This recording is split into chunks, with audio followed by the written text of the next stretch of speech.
Thomas Wayne said, "Why do we fall? But to learn how to pick ourselves back up." That's a very useful quote. The interesting thing about that quote to me is not necessarily just the idea of making a mistake, but the way he phrased it. Why do we fall? Falling is an interesting concept in and of itself. Who, what falls? Jedi fall, paladins fall, angels fall. We like the stories where people lose themselves or start out as a villain and then go on a redemption arc. But why do we like that? If we look at the Jedi, for example, the Jedi are interesting because they represent two extremes. You have the Jedi we know from the stories, specifically the prequels, the sort of ascetic, noble monks that police the galaxy and do so for the benefit of the greater good, largely. And then we have the fallen or dark Jedi, or even to their extreme, the Sith, the Jedi who willfully give themselves over to the dark side and try to attain more power. More often than not, the Sith are irredeemable, except for one notable example. Dark Jedi can come back, or Jedi can sometimes fall and then see the light again. And there, in essence, is my point. The dark side and the light side represent two axioms, two extreme differences. They're also two sides of a similar coin. And using one over the other doesn't necessarily make one bad. It just makes one tempted. It makes somebody willing to flirt with something that's easy or powerful, or maybe they're scared or angry.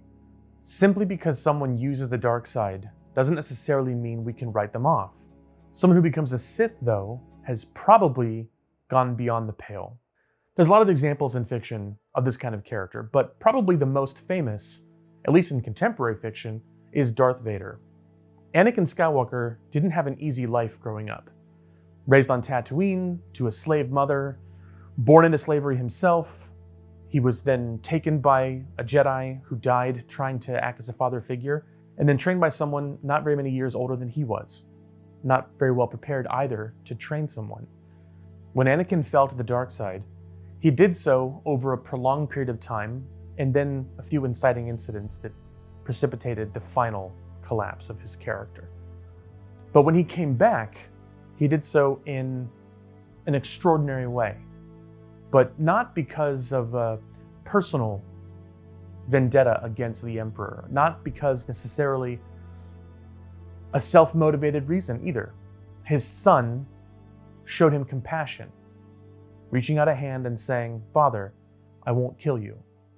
You're not who all these people say you are. You're who I say you are, which is someone that needs help. And I believe in you." We all like to think that can be true for us too. One of the most compelling reasons why we like redeemed villain arcs or redeemed villain characters is because we see ourselves in these people. Everyone suffers some kind of failure in their life or setback or issue or problem they really wish someone would help them with, or that they had enough ability to help themselves out of. And while we don't necessarily view ourselves as villains, sometimes the regrets of the past take root deep inside of us. And we don't want to think we're damaged or broken beyond repair. We want to think that we can come back from that. And so when we see those kinds of stories echoed in fiction, they resonate with us. Flaws in character are our bread and butter. Heroic archetypes are fun. Your Steve Rogers and your Clark Kents, for example, but they serve an important purpose. They provide the other end of the scale from people who are more realistic. Some kind of edifice we can look at from down where we are and say, that's what I want, but that's not who I am. Darth Vader isn't our only good example. If we go down a laundry list of fan favorite characters, we hit Piccolo from Dragon Ball Z, we hit Prince Zuko from Avatar: The Last Airbender, we hit the Grinch, Severus Snape. The laundry list goes on. These characters are deep in our hearts because of their ability to transform because of their willingness to divest themselves of their past, of their poor choices, and move forward. Many of them did terrible things. Darth Vader did terrible things. But they're able to move past that. They're able to try to do good. And the fall does not define them. The fall was simply something that happened to them. Whether they fell before the story started and they started out as a villain, or they fell during the story because they succumbed to temptation, ultimately it doesn't matter. The idea behind this concept is a character's suffering and then being offered the chance to come back from the brink. Because these characters have a choice. Either they fall for real, beyond the point of no return, or they come back. When a character falls, they've given up their moral fabric. The character is now usually considered to be irredeemable. To fall is different than just being angry. To fall is different than just going into a rage. Those momentary lapses in judgment or control that a Raphael or a Wolverine would have are not the same thing as falling. Wolverine and Raphael are not bad guys. They just can't control themselves sometimes. Raphael and Wolverine can turn it off, or they can come out of it largely intact on the other end. When a paladin breaks their oath, or an angel falls from temptation, they're not the same after that.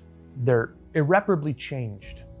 They can be redeemed, but they're different. Even when the redemption is over, the character has gone on a journey of self-discovery or enlightenment. They're not the same afterwards. We are all too human.